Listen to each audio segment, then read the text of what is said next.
Powered by the Montana Television Network. This is the 10 o'clock news on KAJ, Montana's news leader. Good evening and thanks for joining us. I'm Don Fisher. A woman close to the man who was found dead in a van parked at the Kalispell Walmart paints a better picture of what led 61-year-old David Martinez to a tragic and untimely death. MTN's Nicole Miller spoke to his fiancée, who remembers him as a loved and wanted man whose declining health helped seal his fate. I met David when I was 16. He was a surfer, and he was handsome and funny and exciting, and I fell in love with him. He was my very first love. Katie Wilson says she will never forget the love of her life. Look at that man. Her fiancé, David Martinez. The 61-year-old man found dead earlier this week in a parking lot inside his van.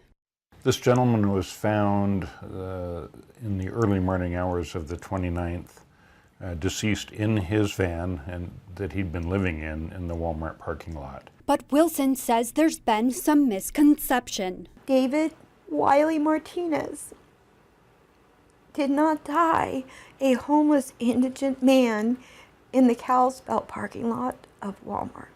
While it was thought that David Martinez was a homeless man, his fiancé says he actually had been living in this home with her until they got in an argument in about mid-November about his diabetes. Came home from the doctor and he told me that he had to go on the injectables. In a lot of pain and his health declining fast, Wilson says Martinez told her he was giving up. She says they got into an argument, he left, and she never saw him again. Because of all the medications and the pain and going on the injectables and it not working, not getting his blood sugar where it needed to be, he did talk about that he was, done. We couldn't take any more. And Wilson says she just wants people to know he was a good man and a loved man. He was a man who was very loved and wanted. And I'm so sorry that this happened. Nicole Miller, MTN News, Kalispell.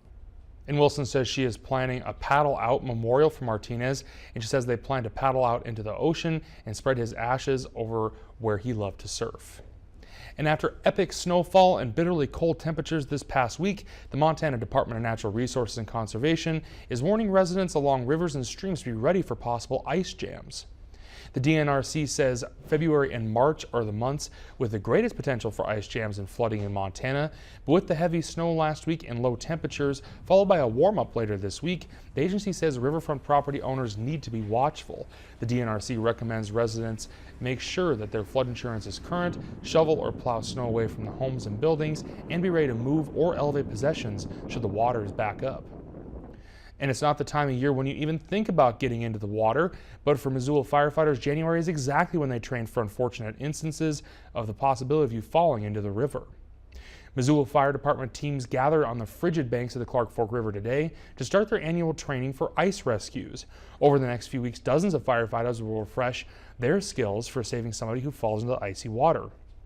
That includes using a variety of tools to safely reach someone across the water or the ice along the banks before they drift out of sight and getting them back to shore. That might involve using a pontoon raft as a rescue platform, tossing a line to the swimming, or even using a river board so that they can rescue swimmers that have gotten lost. And it's a tough call too, since conditions can change by the hour. Firefighters tell us that the best thing to do is to stay off the ice and a safe distance away from the Clark Fork, and also keeping your pets out of the water and not trying to rescue them if they fall in. And a mostly clear day for northwestern Montana, but a weather shift is expected with the potential for freezing rain. For more, let's toss it over to Chief Meteorologist Aaron Yost, who has a look at our first forecast. Aaron? Yeah, we're already starting to see some of that moisture creeping into northwest Montana, Don. You can see on our radar and satellite imagery, we've got the clouds out there and now the moisture, and that pink color, never a color we want to see on the radar, indicating a wintry mix. Now we will see pockets of freezing rain, not only overnight tonight, but perhaps into much of your Friday and maybe even lingering into early Saturday. This is all as that next system starts to move into the region, and it does usher in some warmer air aloft. And the reason we've got the potential for freezing rain, those inversions we've seen over the last several days. I've got more details coming up shortly. All right, thanks, Aaron. Montana Fish, Wildlife, and Parks will be holding meetings across the Kalispell area to discuss issues of importance to hunters and other recreators in the next few weeks. FWP holds these meetings every 2 years to get input from hunters on things they would like to see changed. The public meetings from Region 1 will take place in Kalispell, Trout Creek, Libby, and Eureka. The first meeting is in Kalispell and will be this Saturday at the Flathead Valley Community College Arts and Technology Building from 9 a.m. to 3 p.m. And next will be in Trout Creek on Tuesday, January 9th at the Lakeside Motel Resort from 7 to 9 p.m. Then in Libby at the Libby Memorial Center on Tuesday, January 16th from 7 to 9 p.m. And finally in Eureka at the Lincoln Electric Co-op on Thursday, January 18th, also from 7 to 9 p.m. The Montana Department of Revenue is making a big change ahead of this year's tax season. The agency will no longer print paper copies of its income tax forms and filing instructions. MTN's Jonathan Ambarian looks at the options Montanans will still need to have ready when they decide to file. In the past, the Montana Department of Revenue has printed out about 58,000 income tax brochures each year. Many were made available in places like public libraries. But Department Director Mike Kadis says budget cuts have made it impossible to continue that service. It is not a choice we really wanted to make, but as we looked at kind of the totality of our budget and the kinds of things that we could cut, this was one of the things that rose to the top. The Revenue Department has lost about 8% of its budget over the last year, after state leaders made wide-ranging spending cuts to address a $227 million budget shortfall. The department can save about $60,000 a year by not printing these copies. Despite the change, Montanans will still have a number of alternatives when they file this year. This is a place where there are other ways for folks to get those forms. One option is to file electronically. The Revenue Department plans to launch a new website on January 16th. It will include links to online filing services available to Montanans. Many will be available for free depending on a person's income. Today, over 85% of our income tax filings are done digitally.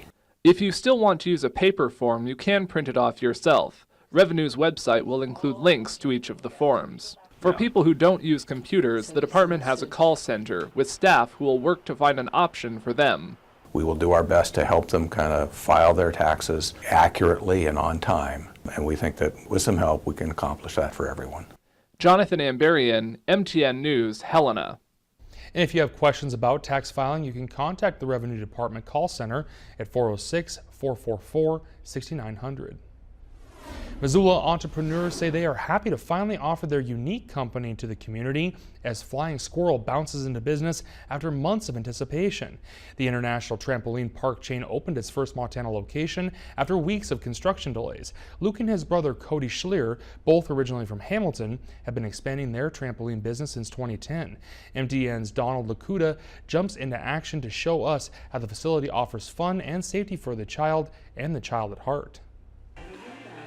Toddlers and teenagers were soaring as the newest and largest trampoline park in Missoula opened its doors earlier Thursday. Flying Squirrel started as a chain of trampoline parks back in 2010, and now Hamilton-born co-owner Luke Schuler was happy to finally build a trampoline park near his old stomping grounds. Well, we're originally from this area, so we want to offer our unique concept to the people of Montana, and especially Missoula and the surrounding towns. So we want to help kids break away from the video games and actually have an active, healthy lifestyle. The park features a kids area for toddlers, a dodgeball arena, a massive central freestyle zone for everyone, and some hoops on the side so ballers can send the dopest dunks. The massive amount of planning required time, but Schuler says it's paid off. It's the safest trampoline park out there. We pad everything, and we put a lot of time and effort because it's our passion to make sure everyone has a great experience, but ultimately the safest experience. We're excited to really see everyone come and experience Flying Squirrel. Pricing starts at about $16 for 1 hour and around $4 for every half hour after that. Flying Squirrel offers fun and safety for the child and the child at heart. Reporting in Missoula, I'm Donald Lakatua for MTN News. And the Flying Squirrel is open every day from 10 a.m. to 10 p.m. on weekdays and is open to midnight on Friday and Saturday. And coming up, Aaron is back with the rest of your forecast to close out the week. And later, a legislative committee has taken action to allow nearly $15 million in state budget cuts for medical and other services to the poor and disabled. Stay with us.